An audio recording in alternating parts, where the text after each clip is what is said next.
Ba'zida odamlar shunday qiyin vaziyatlarga tushib qoladiki, faqatgina minglab odamlarning yordami bilan ular qutqarib olinadi va bu qutqaruv xarajatlariga 10 million dollarlar sarflanadi. Bugun men sizga shunday holatlardan biri haqida gapirib beraman. Menimcha bu voqeani televizorda jonli efirda siz ham ko'rgandirsiz. Chunki butun dunyo ularni jonli efirda tomosha qilgan. Shunday qilib, bugun men sizning e'tiboringizga tarixdagi eng yirik falokat va ularning qutqaruv operatsiyalarini namoyish etaman. Bu voqealarni ko'rib, ko'zingizga yosh kelishiga kafolat beraman.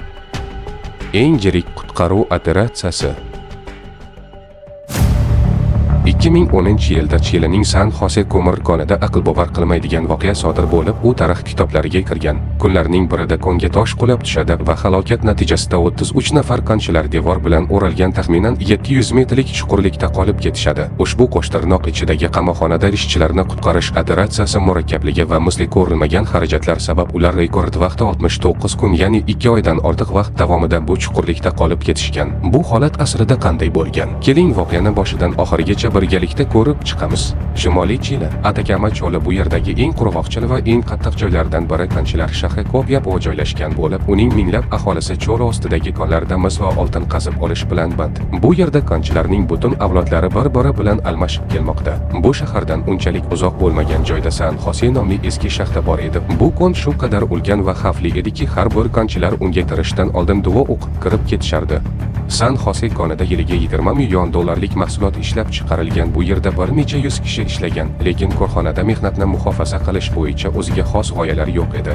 Uning uzunligi 8 kilometrni tashkil etgani va 100 yillik uzluksiz ishlashi davomida u beqaror va xavfli bo'lib qolgandi. Buni har yili bu yerda sodir bo'lgan bir qator baxtsiz hodisalar tasdiqlaydi. Bu yerda davlat inspektorlarining yo'qligi va hattoki konchilarning xavfsizligini o'ylaydigan mas'ul shaxs yoki tashkilotlar ham yo'q edi. 2003-yildan 2010-yilgacha bu yerda 3 kishi halok bo'lgan, lekin 2010-yil 5-avgustdagi navbatdagi konchilar smenasida katta baxtsiz hodisalarning oldi olindi. Shu kuni Luis Ursula boshchiligidagi jamoa odatdagidek 12 soatlik smenada konga tushdi. Yigitlar bu kuni oddiy smena bo'ladi deb o'ylashardi. Ular 700 metr chuqurlikda oltin qazib olishda hech qanday muammo bo'lmadi. Toki tushlik uchun yer yuziga olib chiqadigan yuk mashinasini kutib turganlarida birdan yorilish ovoz eshitildi. Keyin yana toshlar qulay boshladi. Avvaliga bir-ikkita toshlar, keyin bir nechta toshlar, keyin esa tog'u birilib yiqildi. Devorlar qimirlay boshladi. Ulardan tosh parchalari uchib chiqardi. Tosh parchalari ishchilar ustiga qulab tusha boshladi. Chang ko'tarilib, hech narsa ko'rinmas edi. Konchilarning tanasiga mayda toshlar urilib, go'yo granata askolkalari sanchilgandek juda og'riqli azob berardi. Oxir-oqibat kuchli tosh qulashi boshlandi. Tepadan katta tosh bo'lagi qulab tushib, konchilarni chiqish yo'lini uzib qo'ydi.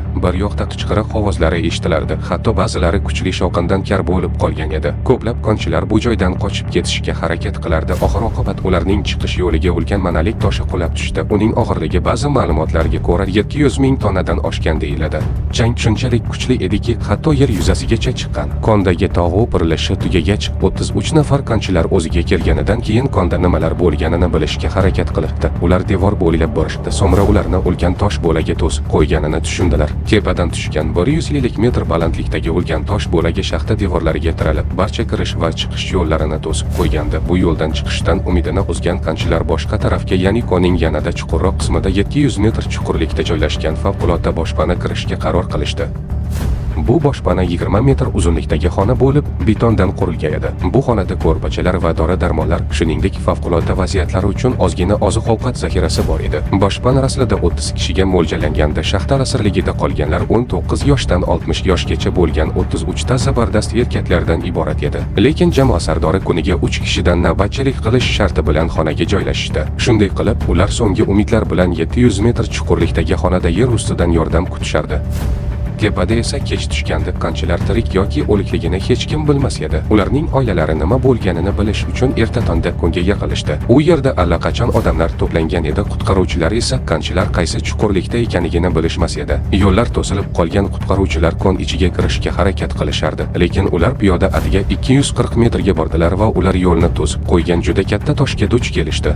U yerda kichik shaxtani shamollatish yo'lagini topdilar. Bu juda ham tor o'tish yo'lagi edi. Qutqaruvchilar darhol ushbu shaxtaga tushishga tayyorgarlik ko'rishdi. Qutqaruvchilarni hamma hayajon bilan kuzatardi. Ammo qutqaruv operatsiyasi boshlanishidan biroz oldin yana qandaydir ikkinchi qulash sodir bo'ldi va shamollatish shaxtasi ham vayron bo'ldi. Ikkinchi qulashda qutqaruvchilar konchilarni endi qutqarib bo'lmaydi deb taslim bo'ldilar va nihoyat qutqaruv xizmati boshlig'i hukumatga hisobot berdi. To haliyam qimirlayapti. Men 25 yildan beri bu konda qutqaruvchi bo'lib ishlayman. 5 marta qulash ko'rganman. Bilasizmi, biz qancha odam qutqarganmiz? Afsuski hech kimni.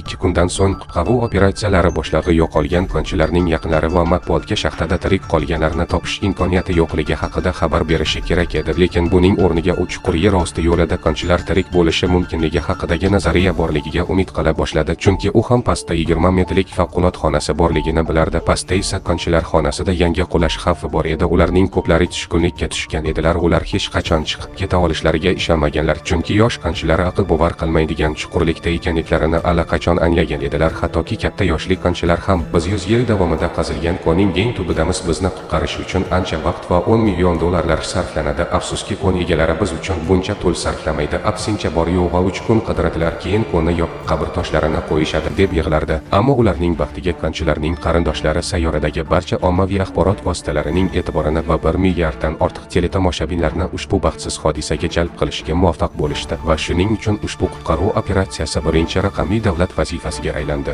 Chilidagi qutqaruvchilar agar konchilar omon qolgan bo'lsa, ular eng pastdagi 20 metrlik favqulodda boshpanada bo'lishlarini taxmin qilardi. Biroq bu 700 metr chuqurlikka yetarli vaqt ichida qanday etib borish haqida o'ylashardi. Hukumat zudlik bilan burg'ulash kompaniyalaridan yordam so'radi. Mamlakatda mavjud bo'lgan eng tez burg'ulash qurilmalari olib kelindi.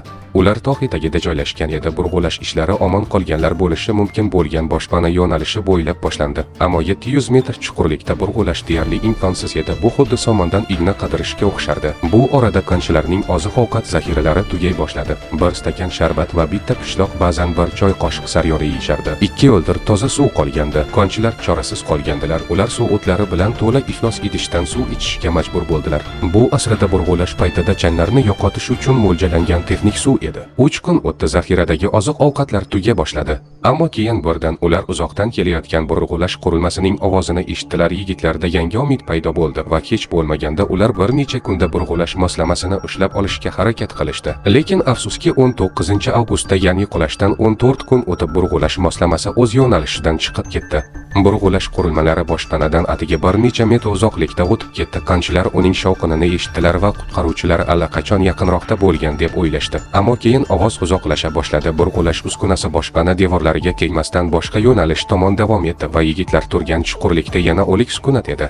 2 hafta davomida yigitlar hayot uchun kurashardilar. Yer yuzasida esa konchilarga yetib borishga 12 marta urinish bo'ldi. Qutqarish ishlaridan ham umid uziladigan-di. Lekin 17-kuni mo'jiza ro'y berdi. Konchilar yuqoridan yana ovoz kelayotganini eshitdilar. Hamma boshlarini ko'tarib shiftga qaradi. Yigitlar ovoz to'xtamasin deb tinmay duo qilishdi. Ovoz xuddi tepada vertolyot uchayotgan kabi edi va nihoyat burg'ulash uskunasi boshpana ichiga kirib keldi. Ammo yuqoridagi odamlar hali burg'ulash moslamasi boshpanaga kirganini bilishmasdi. Konchilar qutqaruvchilarga buni bildirish uchun burg'ulash turbasini tinmay taqillata boshladilar. Bunga qo'shimcha ravishda ular oxirgi bo'yoqni surkadilar va shuningdek turbaga ichida xat yozilgan mato bo'yladilar. Birozdan so'ng qutqaruv guruhi burg'ulash uskunasi qandaydir bo'sh maydonga tushib qolganini angladilar, chunki uskunaning uchidagi bosim tushib ketgandi. So'ngra uskunani yuqoriga tortib chiqardilar. Qutqaruvchilar bo'yoqni va unga boylangan xatni ko'rdilar. Xatda quyidagi gaplar yozilgan edi: Biz 20 metrlik zaxira xonadamiz. Biz 33 kishimiz, barchamiz deyarli tirikmiz.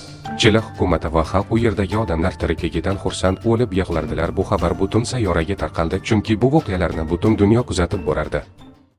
Qutqaruvchilar zudlik bilan konchilar bilan aloqa o'rnatishga harakat qilishar edi. Ular kamera va aloqa simlar tushirish orqali telefon ninjasini tashkil qilishdi va tez orada barcha konchilar ushbu tarmoq orqali o'z qarindoshlari bilan gaplashish imkoniga ega bo'lishdi. Yer ustidagilar pastdagilarga oziq-ovqat va dori-darmonlar tushirdilar. Hattoki barcha 33 ta yigitlarning har biriga iPadlarni ham tushirdilar. Shuningdek, jurnallar va boshqa ko'ngil ochar narsalar tushirdilar. Taxminiy hisob-kitoblarga ko'ra, qutqaruvchilar ularni tortib olish uchun kattaroq burg'ulash uskunasi bilan yetarlicha keng tunnel yaratishlari uchun ular yana 3 oy o'tirishlari kerak edi. Lekin qutqaruvchilar shoshilishlari kerak edi, chunki konchilar har kuni shaxtaning ichidan gumburlagan ovozni eshitishar edi. Ovoz yuqori qavatlardan kelar edi. U yerda kichikroq toshlar qulab tushardi. Yigitlar yana yangi qulashlar sodir bo'lishidan qo'rqishardi. Hukumat esa qanday qilib 700 metr chuqurlikdagi shaxtadan 33 kishini zudlik bilan chiqarib olishni muhokama qilishardilar. Ushbu muammoni hal qilish uchun Chili hukumati Amerika Qo'shma Shtatlaridan ilg'or Amerika burg'ulash qurilmasini olib keldilar. Ushbu uskuna avval ochilgan kichik quduq orqali diametri 70 santimetrlik tunnel burg'ulashi kerak edi. Chili dengiz floti tomonidan yaratilgan kapsula esa konchilarni birma-bir tortib olish uchun kerak bo'ldi. Bu rejani amalga oshirish uchun ketgan vaqt rekord darajada bo'ldi, ya'ni aslida operatsiyaga 4 oy kerak edi, ammo amerikaliklar olib kelgan maxsus tezkor burg'ulash uskunasi tufayli ish 2 marta tezlashdi. Shu bilan birga yer ustida katta quduq kovlash uchun ularning har birida xalqaro kompaniyalarning turli xil 3 ta alohida burg'ulash uskunalari parallel ravishda ishlardi. 37 kunlik burg'ulash ishlaridan so'ng qutqaruv guruhi tunnelga yetib bordi. Tunnel muddatidan oldin qutqaruv kapsulasiga mos keladigan darajada kengaytirildi. Yer ustida konchilar uchun boshpanalar tayyorlandi. Va nihoyat birinchi konchi kapsulada yer ustiga asta-sekin ko'tarildi. Qolgan 32 kishining har biri uchun o'rtacha 20 daqiqadan vaqt sarflandi. Ushbu hayajonli daqiqalarni dunyo bo'ylab millionlab teletomoshabinlar jonli ravishda tomosha qildilar. Birinchi konchining kelishini hamma sabrsizlik bilan kutdilar. U tashqariga chiqdi va darhol o'g'lining oldiga keldi. Shu tariqa odamlar kun davomida xursand bo'lishdi. Barcha 33 kishi tashqariga chiqarildi. Smena boshlig'i oxirgi bo'lib yer yuziga chiqdi va 10 millionlab teletomoshabinlar ko'z o'ngida o'z vazifamga ko'ra men sizga ishchilarning ushbu smenasini topshirdim deya prezidentga hisob berdi. Prezident ham o'z navbatida sizning smenangizni qabul qilganimdan faxrlanaman va minnatdorchilik bildiraman, chunki siz konni oxirgi bo'lib tark etish bo'yicha majburiyatlaringizni to'liq bajardingiz deb javob berdi. 19 oktyabrga kelib barcha konchilar kasalxonadan tez orada chiqdilar. Garchi bu 33 nafar konchilar yer ostida ko'proq vaqt qolib ketgan bo'lsa-da, 69 kunlik izolyatsiya paytida ularning hech biri jiddiy jarohat olmagandi. Keyinchalik ushbu 33 qahramonlar Santyagodagi prezident saroyida prezident jamoasi bilan futbol o'ynadilar. Dunyo bo'ylab sayohat qildilar va nashriyotlar bilan ular haqida kitoblar yozishi uchun shartnomalar imzoladilar. Xullas, mo'jizaviy qutqaruv ularni dunyoga mashhur qildi. Ular hatto Antonio Banderas bilan hamkorlikda film suratga olishdi. Eng qizig'i, ularning qutqaruv operatsiyasiga hukumat jami 22 million dollar sarfladilar, ammo bu voqealar haqidagi filmga 26 million dollar sarflandi. 2 oy yer ostida yashagan 33 konchidan ikkitasidan tashqari hammasi Chili hukumatiga e'tiborsizligi uchun kon ma'muriyatini sudga berdilar. Biroq kon vazirligining xavfsizlik bo'limi boshqarmasi qulash uchun mas'ul shaxslarni aniqlay olmaganlar. Aksincha, konchilar muvaffaqiyatli qutqarilgandan so'ng kon vaziri mamlakatdagi eng mashhur siyosatchiga aylandi. E'tiboringiz uchun rahmat. Agar video yoqqan bo'lsa, video ostiga o'z fikrlaringizni yozib qoldiring va albatta like bosishni unutmang. Bu biz uchun keyingi videolarni chiqarishimiz uchun motivatsiya bo'ladi. O'zingizni aslang.